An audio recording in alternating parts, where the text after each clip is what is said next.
Welcome to MamaTokTok's A Different Take, a podcast where everyday people around the globe share a different take on everyday issues. I'm your host, Abi Mambo, and I'm pleased you're joining us today. Welcome. Hi, Nelly. Hi, Abby. Welcome to MamaTokTok's Staircase Chronicles. I am so thrilled you're here. And I know I always say that, but we're vibing and everybody will find out why I'm so excited to have you on the show. So today, we're taking it a little bit in a different direction. And I know that people might be wondering what Staircase Chronicles is, and I described it in the previous episode, but I'll go ahead and talk about it a little bit more. We've been having some great conversations on A Different Take, and I just wanted to go a little bit deeper. And so some of the topics we've talked about in the past, we've talked about it in an external facing way. So with the Staircase Chronicles, my goal is really for us to go a little bit inside, deeper, right? And talk about some things at a deeper level that we wouldn't perhaps talk about in everyday life. So I have Nelly on today, and she'll introduce herself in just a bit. But I have her on today, and we'll be talking about love and beauty. I'm the love doctor. No, I'm not. No. I'm not even the director at the love doctor's office. So, no. I'm really somebody who knows a thing or two about that. So, Nelly, welcome to the show. Oh, my goodness. Well, thank you so much for having me. I am super excited. And yay! And, I've watched I've watched some of your shows here, and you are amazing. And I'm not just saying this because you're my sister-in-law. I think you are an amazing person, and it's just so refreshing. And what you're doing is just phenomenal. So I'm really super excited to be here. Like I mentioned, I'm the sister-in-law. My husband has been here. I bet he talked you guys' ears off. Okay. And I am a mother of 4. Ooh. Yes, I'm claiming my daughter by marriage. Love her to death. So I'm a mother of 4. And yes, I also work full time. And well, let me just say I'm loving it. So I'm super excited to be here. And I just want to share some of my thoughts with my beautiful sister-in-law and, of course, with her audience. First of all, you look amazing. Oh, I've got the whole. So let me just make a confession real quick. I came on to get on this episode today, and I was doing my whole natural girl thing, and I was good with it. And then I sat down, I took a look at Nelly. I'm like, your red is popping. I'm going to go back upstairs. I put a little red. It may not pop like yours, but you know, what you're not gonna take a spotlight away from me, right? Anyway, you look amazing. And thank you. Right off the bat, you said something, which is the reason why I wanted you to come on this show, because I think your heart is as vast as the Sahara, right? You said, I'm a mother of 4, and they talked about your daughter by marriage. That, to me, that is quality person talk, right?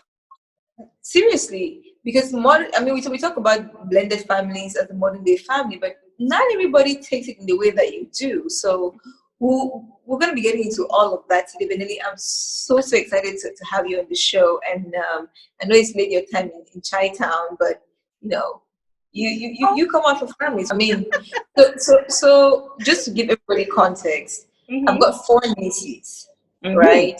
Actually, a total of 5 nieces, but from you and Harry, it's 4 nieces, all girls in your house. So there, you know, in your family unit, there are 5 queens, including you. And then Harry still likes to think that he is the king, but he's kind of not. But let's not tell him. We're not telling him. No, we're not telling. So Nelly, today we're going to be talking about love and beauty, and so I want to start with love because when I visited you, I think in 2015, it might have been in the spring of 2016. you and Harry had been married, but I take great pride in actually going to spend quality time with my siblings and the families. Yeah. And in this particular case, I hadn't visited you guys yet. You and I hadn't had a chance to build a rapport. I just kind of knew you. But then I came to Oklahoma. I brought Bailey with me, and Harry was not even in town. And when I Yeah. said I'm coming, oh, I'm not in town, but Nelly's gonna be there. I'm like, but he's like, but nothing. I said, okay, we're gonna do this. And so I came, and we had just a wonderful time. Oh yeah. Mm-hmm. But of everything that I remember from that visit, the one thing that really stood out to me more than anything else was the conversation we had about you and Harry and your unit and how you view marriage and love. And so I just want to first of all just ask you, why did you choose this particular partner? Let me see. To be honest with you, my very first meeting with Harry, it was kind of unusual. We met at work, and he was introduced to me by another Cameroonian sister that I worked with. So she just said, "Oh, by the way, this is meet Harry. He's from Maryland. He just started working here." So I was like, "Well, hi, nice to meet you." And then he reached out, and he reached out his hand, and then he said, "Name's Harry Fon." And I looked up at him, and I was like, "What? Like James Bond? Like Harry Fon, James Bond?" And he had this look on his face like he wasn't expecting. Then he smiled, and I smiled. But I was like, "By the way, are you from Mancon?" And he's like, "Yeah." I was like, "So what is it with this English? What's happening here?" And so that was our very first encounter. And we just kind of connected, I would say. And it was I wouldn't say it was love at first sight or anything like that. No, it was just basically I liked him. I liked his personality. I thought he was funny. I thought he was kind of arrogant in his own way, but he meant well. He's one of those people, if you don't know him, you would see him as arrogant, and but he's a sweetheart. And I kind of for some reason I saw through that facade, and I saw that he was really a darling. And we just connected, and I thought he was funny, so we just became really good friends. And then I don't know, maybe at some point I might have led on, because I'm one of those people. I just believe I don't think that, if you see somebody that you like them, because you're a woman, you should wait for them to approach you. Yeah. If you can, there is a way that you can make a man understand that, hey, if you ask me out, I will say yes, without being, how can I put it, too forward about it. You're still a lady, and you're keeping that whole aspect about it, but you're letting them know that, hey, I like you too, and if you want to ask me out, yeah, I see it. Exactly, I see you. And if you ask me out, I will say yes. So maybe I did put out that vibe, but then he in his own very sweet way told me that he had a girlfriend. Ooh. So I said, "Oh, okay. Sure." I was like, "You guys are serious?" And he said, yeah, we're serious. I was like, "Oh, okay." And for me, that was it. I was like, oh. Wait. You actually asked if they were serious? Yeah, I did. You have to know. Men, I don't know. I don't want to say that, I guess when you're in a relationship, I guess for me, this is how I view a relationship. We're in this thing together, right? I don't see any reason why I should be lying to you, or you should be lying to me, right? Mm-hmm. If I'm in a relationship, I just have this, I've always just had this thing. If I'm in a relationship with you and I know for a fact that it's not going anywhere, I will tell you. I don't have to drag and, pull and just pretend. There's no need for me to waste your time and waste my time. Yep. So I just feel like other people should have that kind of openness about it. So I asked him, I was like, so he said he had a girlfriend. I said, "Oh, you guys are serious?" And he goes, yeah, and that was good enough for me, because if you're not serious, then there's no reason for you to, no reason to lie. So he said The they reason were why, serious. Like, the reason why I asked you that is because I don't even think I've ever asked anybody the question. mm-hmm. But I think if I asked them, they said yes. For me, like that's enough. Okay, deuces. Because if you say no, we're not serious. I'm not sure that I would know where to go next from there. Right? But it's really it's like they said no, we're not serious. I might say that what are you still doing with her? But knowing me, I probably won't say that. I'll just be like, oh, okay. Now look at him kind of funny, like why are you with someone that you're not serious with? Why are you calling them your girlfriend? But honestly, I wouldn't even get past the I have a No, girlfriend. But I would ask him that. I would be like, if I say, you guys are serious? And he goes, no, we're not. I was like, so why are you wasting her time? Because trust me, I'm actually looking out for I'll be like, so if you're not serious, then why are you wasting her time? okay. Like, does she know that you're not serious? Does she Yeah. know that this is where it ends? Because if you're not serious, and I'm saying this because I come from a place where I had been in a relationship where I thought it wasn't something, it wasn't, let me, I shouldn't say I had like a definite plan in mind, like this is where this relationship had to end. I don't really have that. We're in this thing together. We have mutual respect for each other. We're going somewhere, and let's see where it takes us.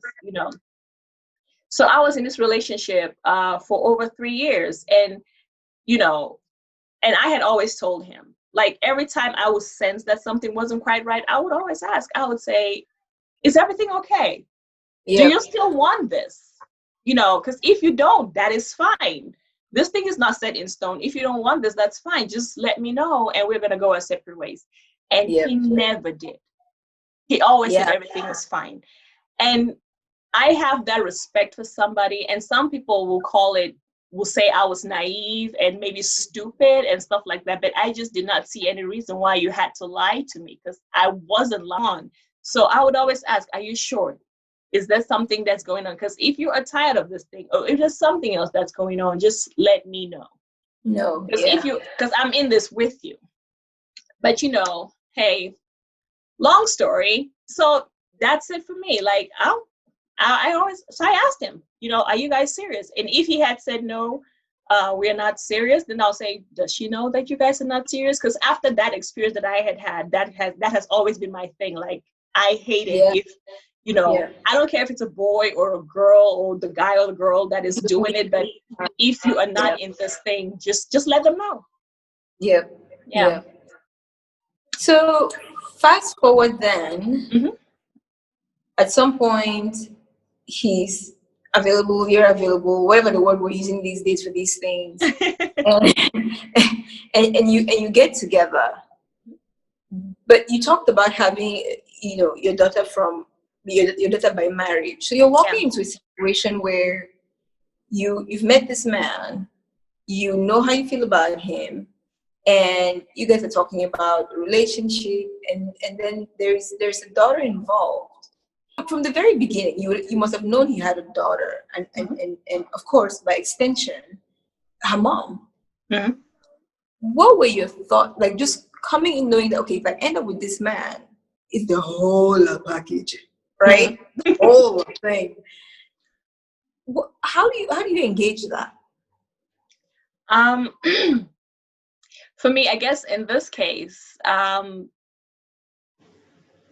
daughter, she's super sweet, and I don't think I'm actually looking at like the mother, like the other woman per se, like a threat or anything.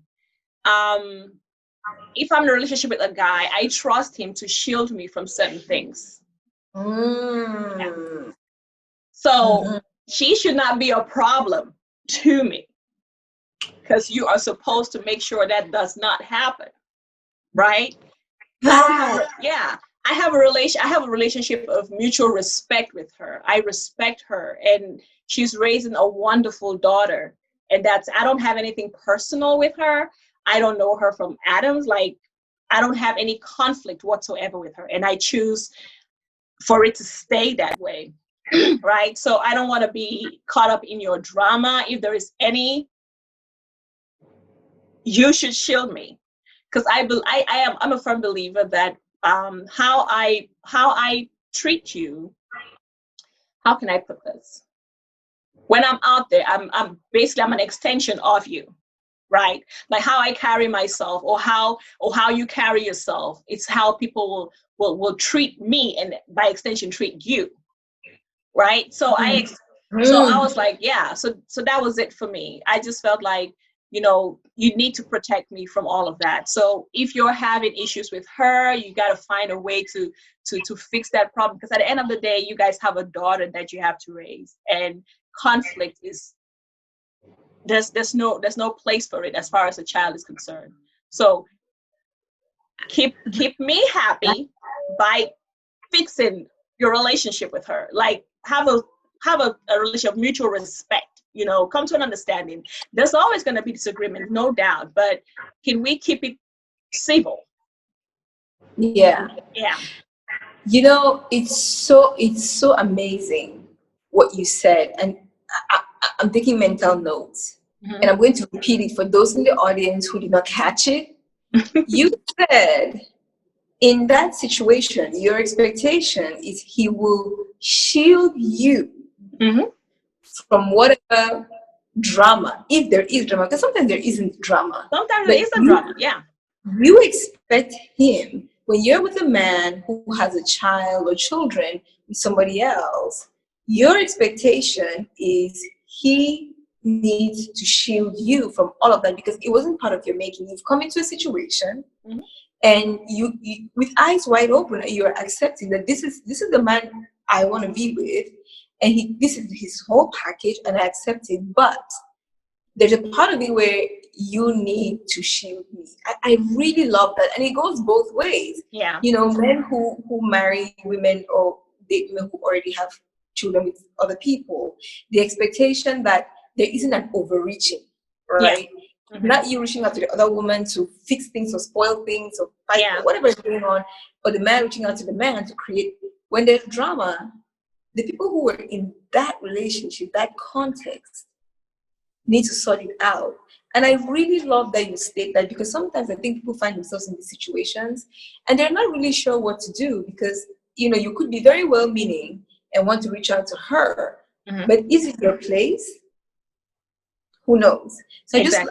I like the way you approach, which is and setting out the expectation very often with your partner to say, "Boo, you're gonna have to handle this. Keep speaking wisdom, mama. Keep speaking wisdom." I'll try.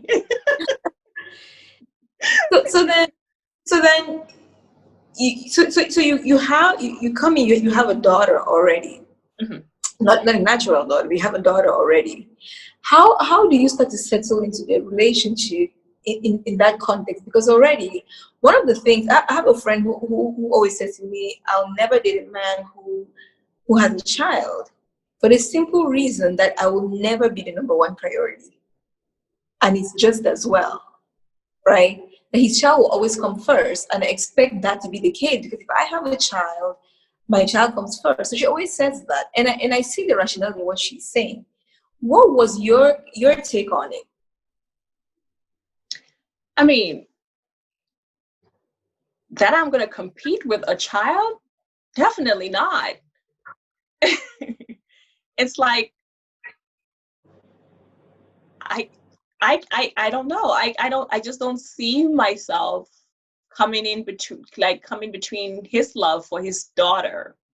Like it's the But love that he but has it, for his daughter is special for her, you know, and it's and different.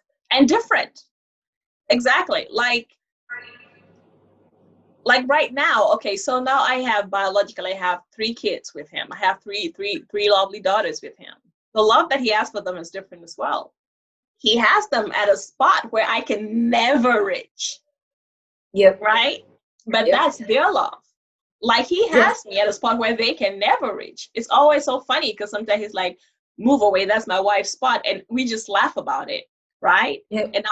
And it's just there's no competition. It's just love. There's no competition. He loves his daughter, and I expect him to love his daughter and to treat her the way I want him to treat the daughters that I have with him. I mean, like it's just no competition at all. Like I never saw that like a threat, like my position was threatened because he loved or because he had a daughter, and I felt like I was never going to be first. I never wanted to be first in that aspect anyways, to begin with. I wanted to be first somewhere else, you know. Yeah. So your worldview of this is similar to mine, which is two lanes, two separate lanes. Yeah. They have, you think about the highway, right? Two lanes side by side are connected by the white line between. Yeah. They're traveling side by side, but they don't merge. They don't. However, let me challenge that, because it's good and fine to say if you can't measure love. Love is kind of amorphous. It's not. It doesn't have shape, right? Yeah. So let's concretize it. When it comes to time and to resources, then I think that's where I really understand what she's talking about. Because the question that comes, there's 24 hours in a day. Yeah. The way to look at time now, time is finite. If you were graduating today, and his daughter was graduating today, for whatever reason, you guys just absolutely could not change the date, he would have to make a choice about where to be, right? But just your thought on that. I don't know. Okay. I guess that's when you set boundaries, I would say. I mean, it's a child is graduating and you are graduating, and maybe it's just my personality. It's probably just my personality, but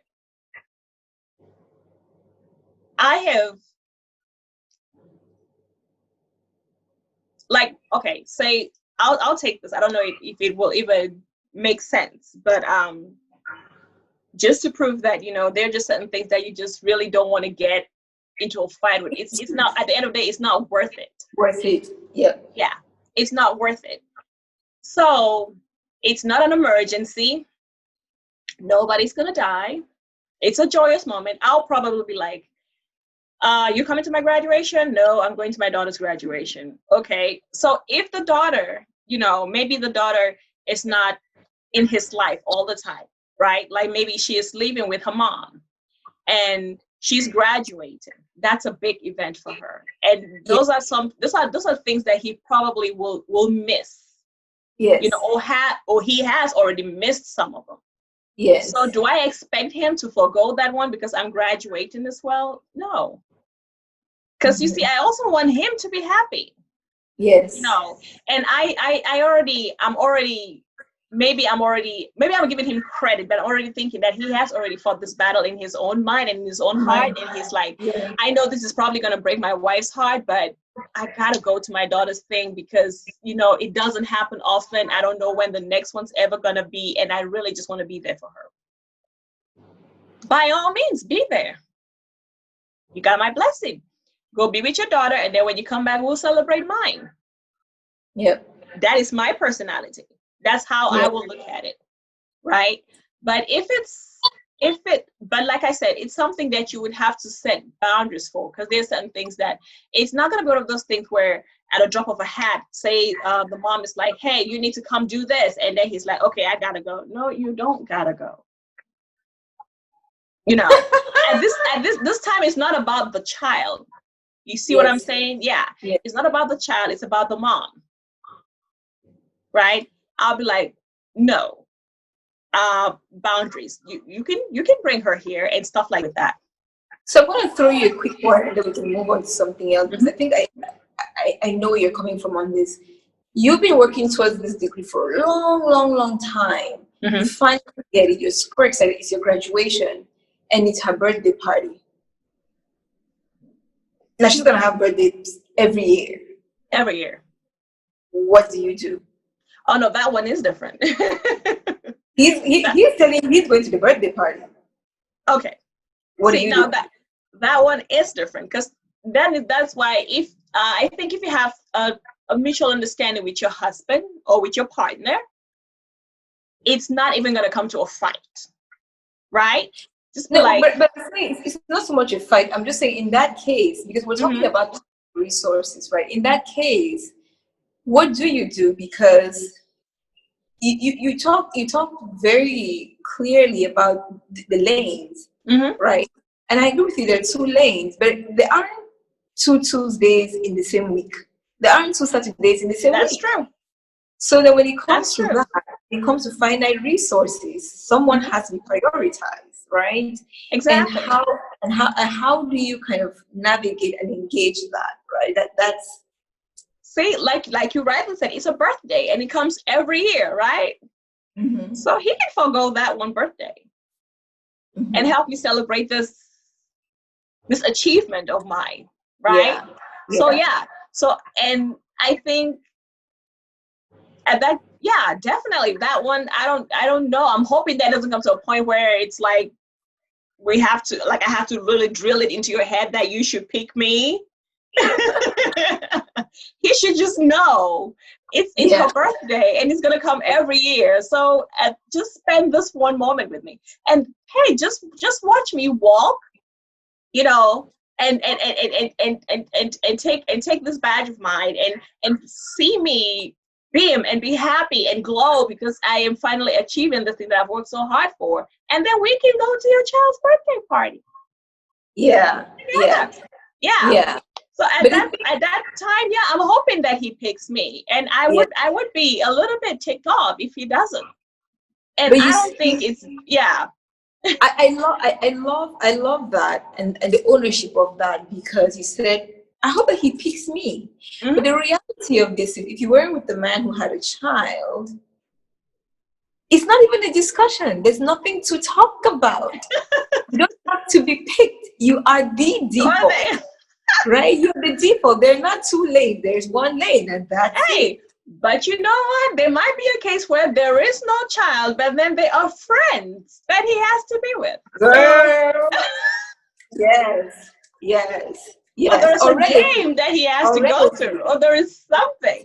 So there is always something. You're just hoping that you're with that one person that picks you.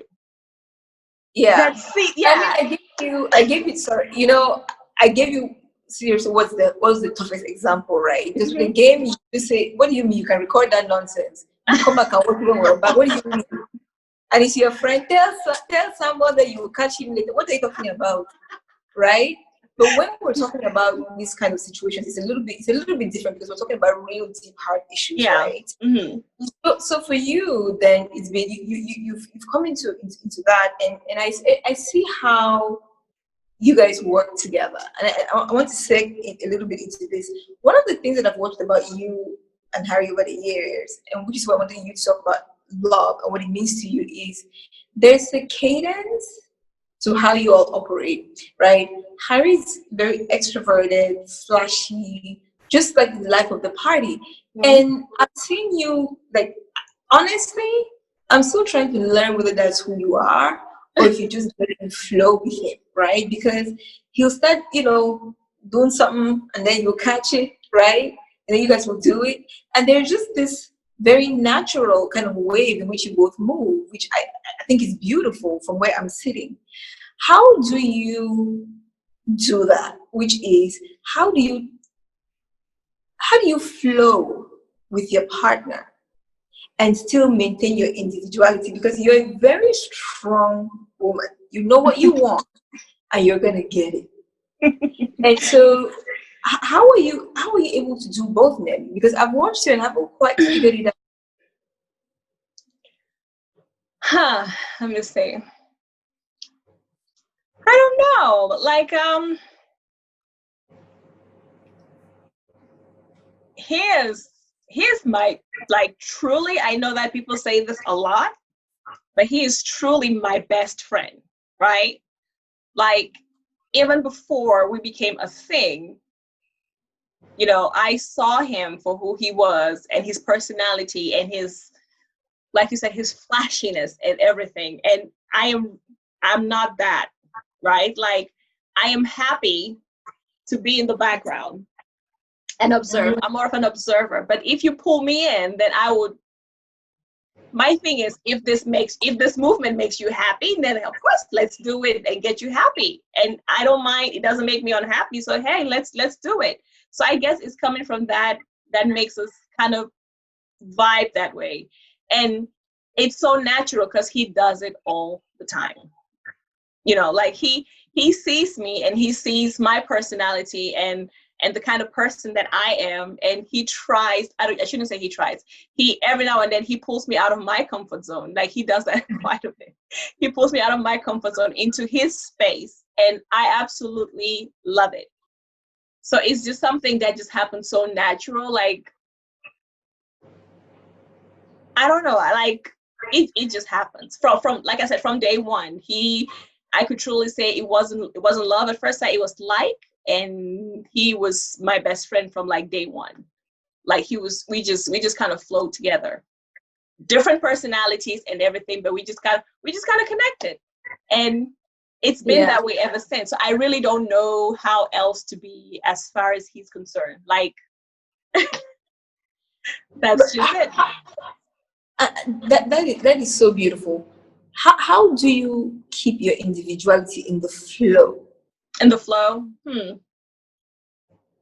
Because like you said, the flow is his flow. It's his flow. His world. So how do you maintain your Nelliness in the Harry flow?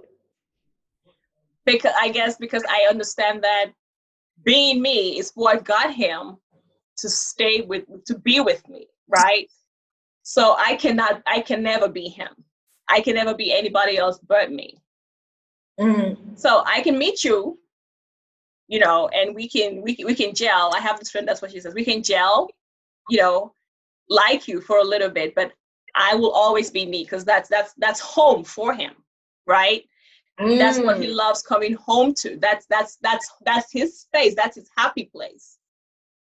So it's very easy for me to dive in and, you know, flow with him and then still be me, because that's really all that I know how to be. Yeah. So it's his safe place, me being me. So yeah. So I just, for me, having that in mind, I guess that's what makes me just kind of always return to that space. Yeah. We had a conversation once about feminism. And remember this. A good one, yes. And this whole idea of, you know, in the context of feminism, what a woman does or doesn't do. And I think your comment was something along the lines of, if women want to be in the kitchen cooking and cleaning all day. No, you said I forget exactly what you said. I don't think the comment is still up on Facebook, but it was something to the tune of, some women like to be in the kitchen cooking every day, something like that. And what's wrong with that? And you are not a woman who's in the kitchen every day cooking. You have a job and you cook and take care of your girls and all of that.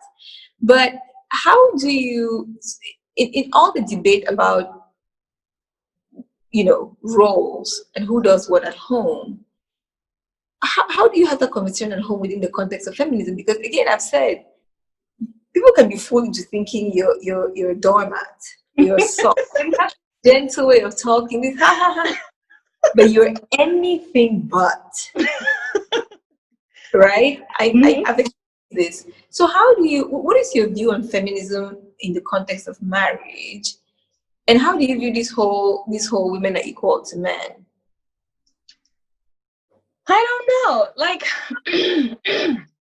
this is how I view the whole equality thing, right? I don't think any two people are equal. That's just my take. And it's got nothing to do with the fact that you're a man or a woman, right? Okay, take this for instance. We go into a job. We go in for a job interview. You go in first. It's the same position, right? The same position. You go in and they interview you and you talk with those people and you give them your answers and you have your personality and whatsoever. You flow with them. And then it comes to negotiation of how much to pay you, how much you are worth. And then you tell them what you're worth. right? Yep. How much do you expect in this position? And you tell them. And then I come in and I go through the same process. And then they ask me the same question. How much are you worth? And I tell them, right? I just believe that's how everybody should be. I'm not equal to you. I am who I am. And it's just that simple. Like when it comes to jobs, for instance, like this movement about women should make the same amount as men. Why should I make the same amount as you if I can make more? Right? If I am more qualified than you are, pay me more. Mm-hmm. Not because I'm a woman, but because I am more qualified than he is. Right? Mm-hmm. I don't think, so for me, feminism, I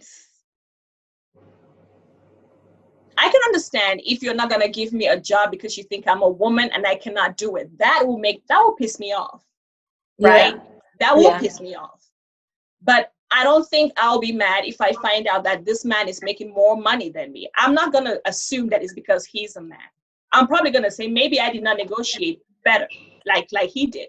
And I will try to do that. And then I will go in there and I will elevate my worth. Now, if they tell me to my face that we cannot do this for you because you're a woman, then now I have a problem. Right? But then they never say that, right, Nelly? That's the trick, is that nobody ever tells you really to your face that's because you're a woman, unless they want to. Nobody really ever does. My thing is this. I just feel like, women, they have a point. I'm not gonna say feminism is a terrible thing. I'm all for it. I'm all for women empowerment and women doing, going out there and conquering and doing amazing things. I'm all for that.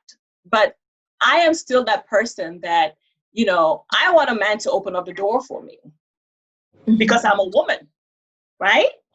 Open the door. Hold the door open for me. Get up and let me sit because I'm a woman. And it's got nothing. I heard this woman one time, she said, don't do that for me because it means you think I'm weak because I'm a woman. No, do that for me because I'm a woman and I am special and I deserve it. Exactly. I deserve it. I want you to get up and me sit because I am special like that. I think there's some women who get it and some women who are not quite sure exactly what's up. I always say sometimes I think that like in any situation, there are always going to be extremists. Like I, for that conversation that she said, I did say that, if a woman wants to be in the kitchen cooking, if that makes her happy, by all means, let her do it. The days that I want to cook, trust me, I'll be in that kitchen and you would think I'm a slave because I will cook and cook and cook and cook. And then there'll be another time I'm like, no, I don't feel like doing anything today. And it's okay, right? Like at home, and you're right, people think, that I am docile and, I am accepting of everything, but that is not true. I was raised by a strong woman, and my father, he has always instilled in us that, you are strong and you have to go out there and do stuff. It was never a case of you're a woman, this is your place. Yeah. It has never been that for me. By nature, I am just soft-spoken and I would rather not be in conflict with anybody or with any situation, but that doesn't mean I cannot hold my own if I have to. You will not bend me if I say you won't. It's just that simple. And I think I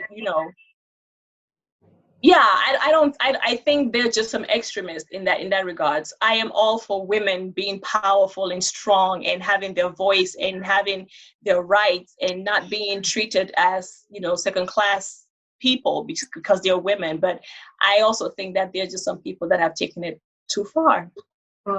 If it pleases you to, to stay at home and cook and not work, by all means, do it.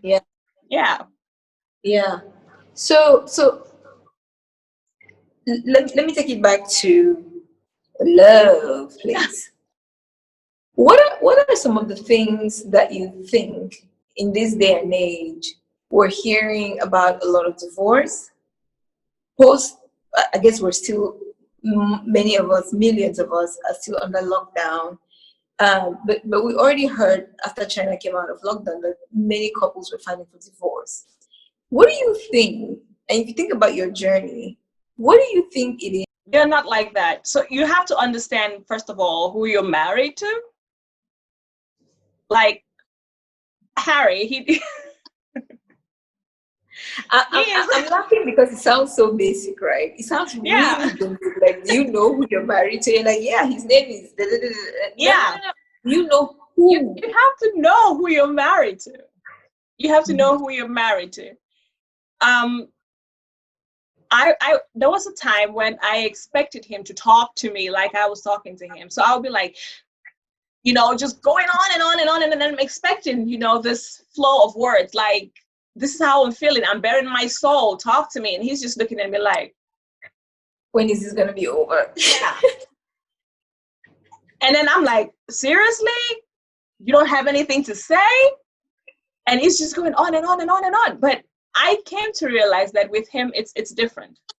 If he is mad, right, he becomes really, really quiet. Mm-hmm. He doesn't talk. So I wait, right? I give him time to digest. He hates it, but it works. I give him time to actually sit there and reflect what is making him angry. And but I always ask him, baby, are you okay? And he always goes, I'm fine. Mm-hmm. I know he's not fine, but I go, okay. And then at that point, I'm at my best behavior. Do you want something to eat? Do you want some lemon water? I just try to get him to exactly. I just try to get him to loosen up, and then I give him like a few hours, and then I come and I sit next. I'm like, are you okay? Did I do something wrong? And then he goes, baby, that's when I know that he wants to talk. And then he will tell me exactly what it is that's bothering him, right? Yeah.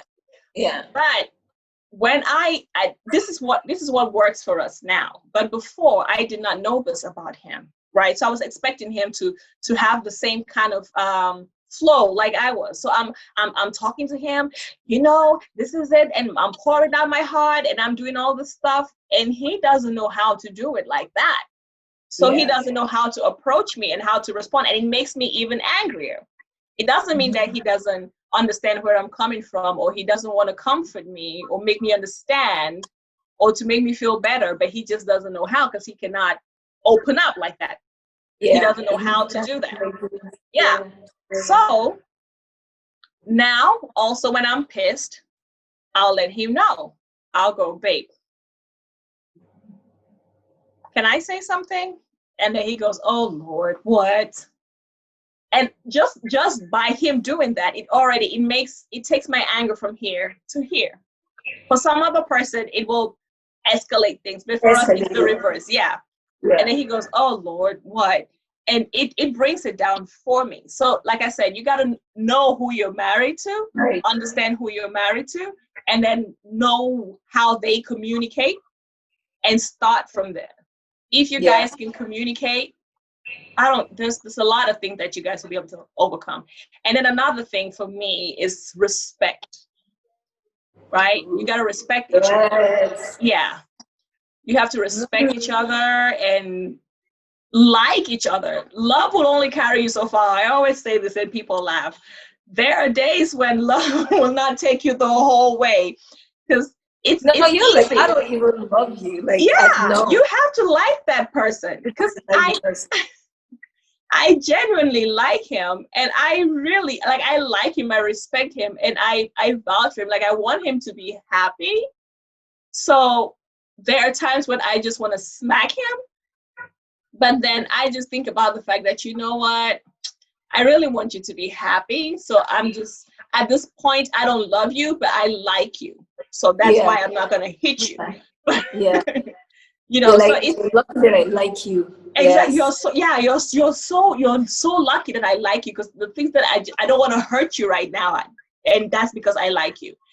Yeah. Love, it's easy for people to love somebody that they don't know. When you know somebody and you know them and all their flaws and everything, That's a challenge.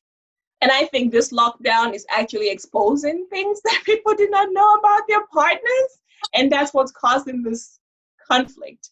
If you just communicate, respect, and I don't know, take it one day at a time, and we'll survive this.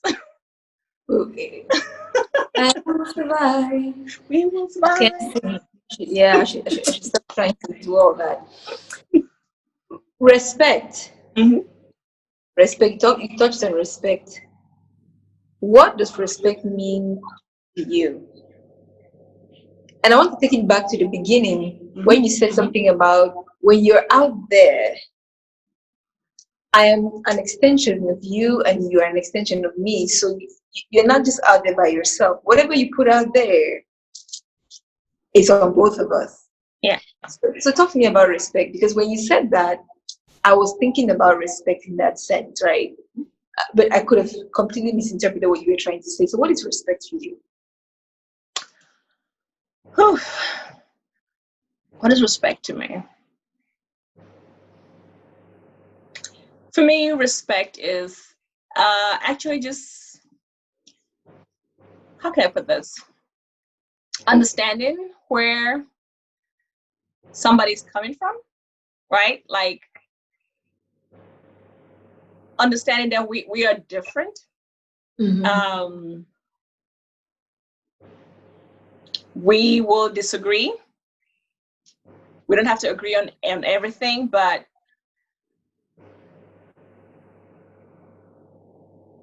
I how can I put it? I understand why, not even understand. How can I put this? It's a hard one, isn't it? It's a hard one, yeah. Because I think of respect partly as understanding where my boundaries are and Yeah. respecting them. Respecting them as in not crossing them, Not unless crossing them. there's any reason to do that, Mhm. right?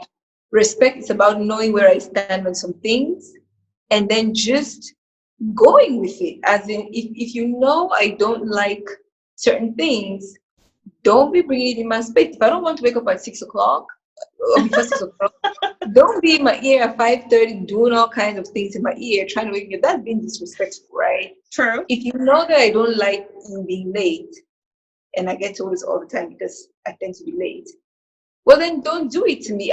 That's how I read respect, right? It's just understanding these boundaries, their likes and dislikes, and going with that as much as you can. Because for me, the moment you trespass my boundary, the moment you overstep, Yeah. that's for me the disrespect starts to come in the flow. Like it's important for me, for example, courtesy. Courtesy is really important, right? Oh my gosh, yes. Yes. So important. And so that's how I view respect. I don't know if it's the same for you. Yeah. You put it so well, and exactly understanding that I don't like this, or these are my boundaries, or these are your boundaries, and don't cross them. Yep. And it's even worse if you know and you still do it. Yep. And especially if you know and you do it because you know that I don't Exactly. like it. Now Like that's you're trying to push my buttons. Yes. yeah, that's asking for us to take it outside. And please, people, when I Exactly. take it outside, it's a joke. I do not promote violence in any way, shape, or form. The lawyer in me has to issue that disclaimer. This thing. It's just a matter of speaking. Yeah. Yes. Yeah. So That is well said, AB. Yes, that is definitely how I view respect. Yeah, I just did not know how to put it, but you put it so well. For me, that is definitely respect. we're vibing. That's all that's happening. We're vibing. So Nelly, the time that we have, I want to talk about something that is, I think, sensitive. Mhm. But that's why we're doing it on the staircase. Yep. Because I think there are things as women and men, actually, it's not a woman thing, that we find hard to talk about. And this particular one is on beauty. So one of the things we're just talking about your hair before we Mhm. got on, and we got down a path. Then I want to take you back to that conversation because I said, hold it, let me bring it back in here. Mhm. So if I recall correctly, what we're talking about was you were quite ready to start rocking your fro, and I have my, my coronavirus hair thing situation going on in there, Mhm. and we're talking about the fact that you started to lose your hair, Mhm. and so you have a wig on now. That's where we're coming from. And there was something you said in there that made me say, hold on, let's talk about it here because I think this question of beauty and what beauty is or what beauty looks like is a really important one. Yeah. So let's just pick up from where we had left it off and what you were Sure. saying about. Well, okay. So, I mean, they say beauty definitely is internal. It's how you feel, right? It's a thing of confidence, how you feel about yourself. But I think we all have certain things about ourselves that we like or that we love, and we kind of project from there. Like for me, for instance, this is so funny, but growing up, people used to make fun of my teeth because they're short, you know. Yeah, I've I got was really never, short. I I, know. I didn't know there was a thing such as short teeth, but I learn something every day on this show. People Okay. have like this really long, like straight and everything. Are But my that was teeth not. short? No, it's not. I hope Yeah. they're clean. I just put them all up because Yeah. clean. So growing up, people used to make fun of my teeth, and it was so hard for me to smile. I love to laugh by nature. I love to laugh. I love being happy. I love to smile. And because of that, I would do this every time I smiled, Oh right? wow. Yeah, I would do this every time I smiled. And I actually took that into my teenage years and way into like my early 20s. Like I would do this when I smiled. And no, even when somebody would say, "Oh, you have a pretty smile," when I would smile, not knowing that somebody was watching, I would immediately stop and cover up, you know. And and another thing, they said I had big eyes. So I really never looked at people. Like I would always look down because I did not want them to see my big eyes and I did not want them to see my smile. And when somebody would say, "Oh, your eyes are so big," and even when they were saying that from a place of compliment, I did not. I immediately went back to the place where I felt so bad because people made fun of me because of this Yeah. attribute. I actually had to tell myself, you know, like I actually had to sit there and reflect and say, you cannot just be, and then there is nothing about you that you like. Like, look at yourself. And what is it about you that's got to be something that you like? What is it? My smile, the dimple. And then I said, well, nobody can see it if you cover it, right? Yeah. If you're doing this, even though your teeth are short, or they've told you that your teeth are short, everybody's missing that dimple that you really like, right? So I had to convince myself to smile so they would see my dimple. And from then, I started liking my own smile. And right now, I don't care if you think my teeth are short. I can't help but smile. So that's all you see. And my eyes, believe it or not, the eyes that I used to try to, hold my head down so nobody would see them, they are one of my favorite attributes. Love my eyes. As big as they are. Wow. Wow. Love them. And for me, that is beauty. You will have to see it in yourself for others to see it too, right? So right Yeah. now, because I am so much in love with my eyes and my smile, I am just smiling all the time. And Right. then guess what? That's what my husband saw and loved. So I do it even more. No, that's amazing. The things I realize, the things we tell children, Yeah, Exactly, Sit and with that's it. them. Exactly. That was just from Really people sit just with them. saying, "Get out of here with your frog eyes, and get out of here with your big eyes, and get out of here with your short teeth." They used to say your teeth are like the rice. You know the rice in Cameroon. Yeah, Yeah, yeah. and stuff like that. And I Yeah, just some people carried, were, yeah. yeah, What harsh children, right? I carried that with me. You know, I carried that with me, and and then but right now I'm at a place where I am so comfortable with myself and everything. Yeah, Like my hair, like we're talking about my hair. I mean, I rocked my hair. Like I used to have beautiful, beautiful, thick hair.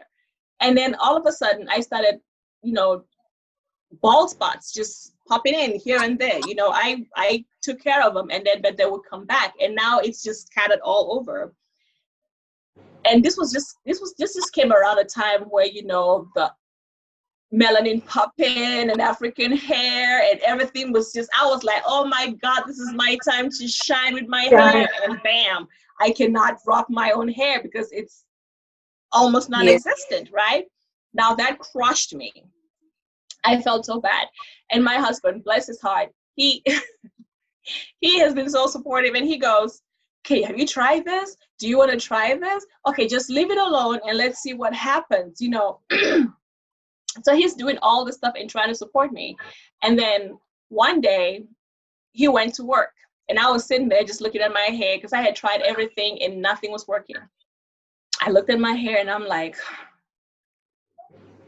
you know what? I'm tired of this. I shaved it off. All of it. Oh, Clean. I think there's a picture on Facebook. Like everything. Everything. I brought it down, you know. And then I looked at myself and I went, well, that's it.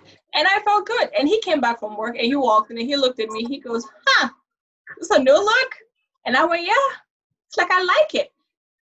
And it wasn't even the fact that he said I liked it. I love the fact that he liked it, but it was the fact that it did not bother me. I went shopping like that. I yeah, threw on the red lipstick, big hoop earrings, and I went out. Like, beauty is a thing of confidence, how you feel.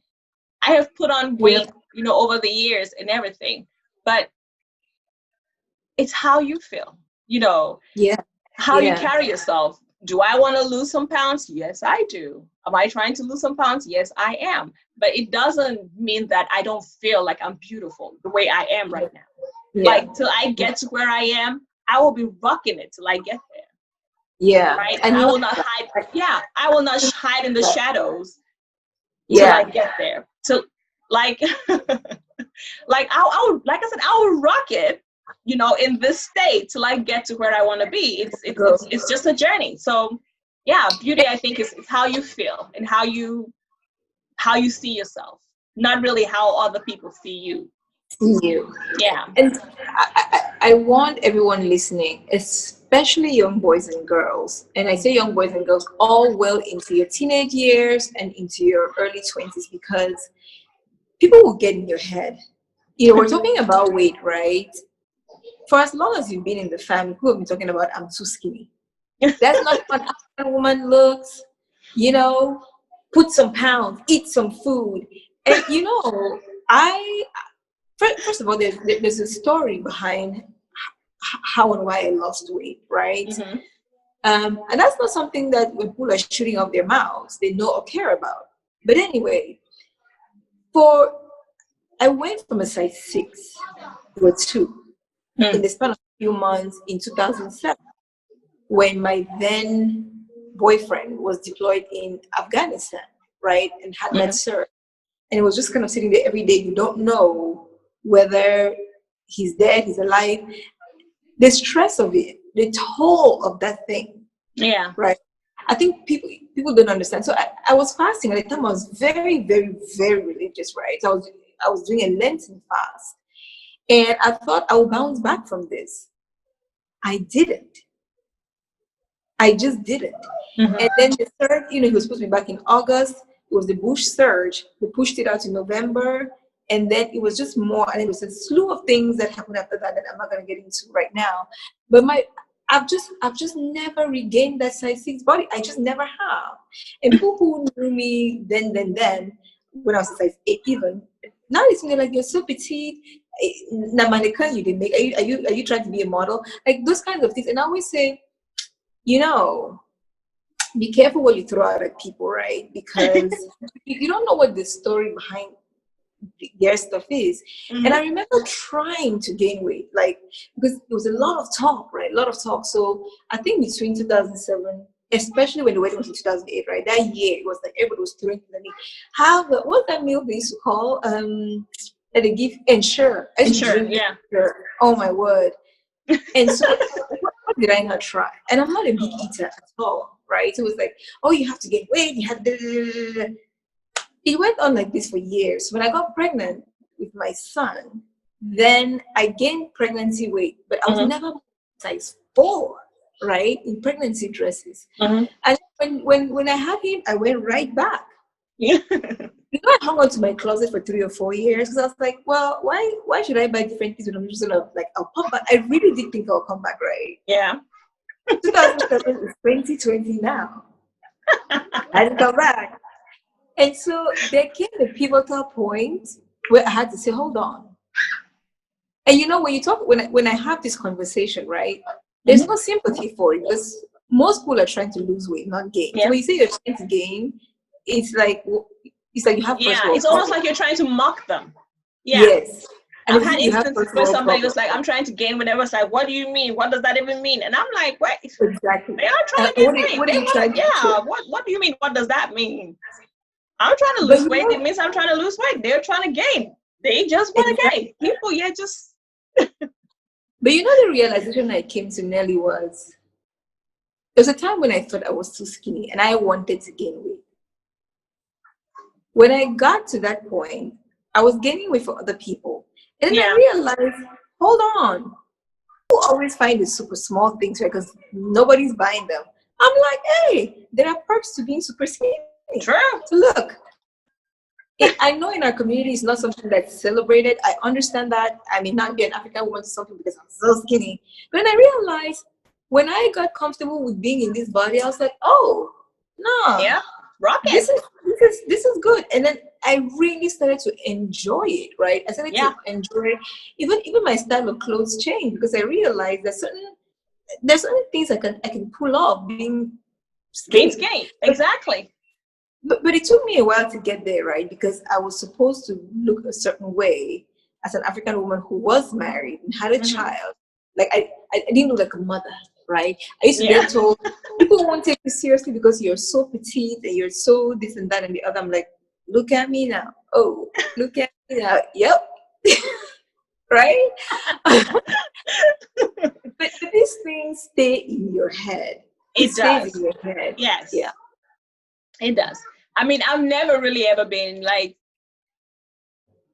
a size 6. Never. I've always been. I think my low has been size 8, right? And that's always been the case ever since I was growing up. So I've never really been like super skinny. But yeah, I have gained more weight than I used to be. So that's okay too. So I'm trying to to get back to where I was. And you're right. What I used to do is I would try to hide my body either by wearing baggy things, right, to hide it, or wearing really tight things to kind of suck it all in. Yeah. To kind of suck it all in. And I wouldn't buy my own size. And then another thing is looking at those labels and going, what, gosh, that is a size 16. I'm gonna say, no. If I wear you and you're a size 24 and you fit the way I want you to, I'll buy it. Those numbers don't bother me anymore. Yeah. They used to drive me crazy. I'll pick up and I'm like, oh my God, is that a size 12? How did I get here? Is that a size 14? How did I get here? No. Yeah. I don't care if it's a size 12, a size 2, a size 6. If it fits how I want it to fit, you're coming home with me. There was a time when, a few years ago, a lot of designers in America were making dress sizes smaller because they figured a lot of women were having this issue. You look at the label and you go size 18. No. I cannot Yeah, I'm possibly. not a size 18. No, I'm a size 12. I'm a size 10. Yes. So they started reducing dress sizes. You know the effect it had? People like me then became a size 0000. I'm like, have I disappeared? What do you mean? What is a size zero anyway? Like, uh, you know I what was I wondering mean? about that. So what size is it? Was size 0? What is a size zero? Like a minus person? I don't understand. So that's the effect it had, right? Because you cannot bring down the high numbers without knocking the low numbers even lower. So then Yeah. it was like, wait. So when I check my label, I'm like, hold on, there's a whole human person here. I know, yeah. And then I think it was Harry or somebody who used to joke with me of her, like I'm not sure who used to say maybe you should just dress it by shop in the kids aisle. I'm like, really? Thank you. But these body things matter. And the last thing I want to say about it is we're talking about lipstick. Oh. And I was saying to you that I had to go, I had come down, I was feeling myself, ready to go, lip gloss. And I came down, I saw your lipstick popping. I was like, 1 minute, I'm gonna run upstairs and do a little dab so that we can do the black dress and the red lipstick. And you said something to me. What did you say? Oh, I said, I always thought that, red lipstick on dark skin was not the way to go, but it's actually the best. Like dark skin, red lipstick, bam. Can't go wrong with that. It makes everything shine. Like normally I always wanted to go with I'll just do like gloss but oh no, right now, MAC Ruby Woo, I don't know, there might be other red lipsticks out there that are also popping, but that's my to-go place. Ruby Woo, oh my goodness, love it. Like it just makes you feel like you can conquer the world. Like Yeah, your shoulders suddenly feel like yeah, you just want to do this. I know. You just feel like you're on top of the world. There's just something about a good lipstick on a woman. Yeah. Wasn't Marilyn Monroe that said, if her house is on fire, they asked her and said, if your house is on fire, what was the thing that you were going to run away? She said, her lipstick. She could wear lipstick though. I mean, she could wear the darn thing. Mm-hmm. I mean, she was with the lipstick. Yeah. And another thing, another funny story. I had a patient, and I went in one time and I was doing her assessment, and she was telling me that she was having chest pain. So I'm doing her assessment. She's telling me I'm having this chest pain and it's radiating down my. I'm like, oh my gosh, okay, we got to send you out. So I'm, getting everything ready, and so she's ready and everything, and the emergency crew is right out the door, and they're about to come in, and she's pushing me aside, and she's trying to grab something from her dresser, and I'm like, what do you want? She wanted her lipstick. And I'm like, if you're gonna go out, you're gonna go out on a high note. Okay. Like, what? You don't need your lipstick right now. And she's like, yes, I do. Yes, Are there firefighters out there? And I'm like, yes. She goes, then I need my lipstick. And I love it. And I was like, by all means, here you go. And she popped it, and guess what color it was? Red. Yeah. There's something about red lipstick. There is something about it, yeah. Mm-hmm. Nelly, this has been fantastic. I just like your energy is so great, and I wanted to share on this topic with you because like I said, there are things that you've brought into my life and to my way of thinking about how you get the things that you want, how you kind of settle into your own skin, because it's not always an easy journey, right? Mm-hmm. And you just do it in a way that's just very unique to you. You rock and roll, you do things at your own pace. And I think, to be honest, the biggest takeaway from you is that whole cadence and that whole flow, and then knowing the person that you're with, right? Not like his or her name, but like the right? person. Yeah. Mm-hmm. Yeah. So when are we going to then do this whole? You have the lipstick popping. and we need to get like a cosmetics line going, something, because I you're know. Oh always my gosh. Speaking of stuff. having a line of something going, you have got to start a line for your skincare. I keep telling you this. Your skin is flawless. And I have been asking you, Thank what you. do you do? You know what?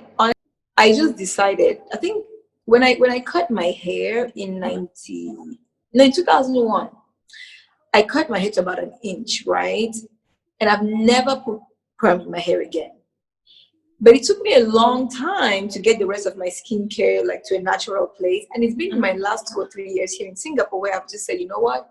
I'm going to make my own body wash and make it as luxurious as I want. So, girl, let me tell you, if I, you laugh, but I make my own body wash, and it usually has something with like coconut milk in it and Oh, honey. Look, it's almost like a shake. yeah, You can the drink Queen it. of Sheba, the Queen of Sheba is not going to be the only one looking good around these parts. Okay, listen, Yes. when Solomon was out there doing the Uh-huh. most, she's not going to be the only one bathing in milk, please. So, find a solution. So a few months ago, Pinterest is my new best friend. I'm on Pinterest looking for Oh things. my goodness. Listen, me and I am Pinterest were like, addicted to Pinterest. Yes. let me tell you. So the skin I have on now, all that glow, is shea butter mixed with cocoa butter and a few drops of carrot oil and rose water oil. That's it. That's how I Mm. do. You know what?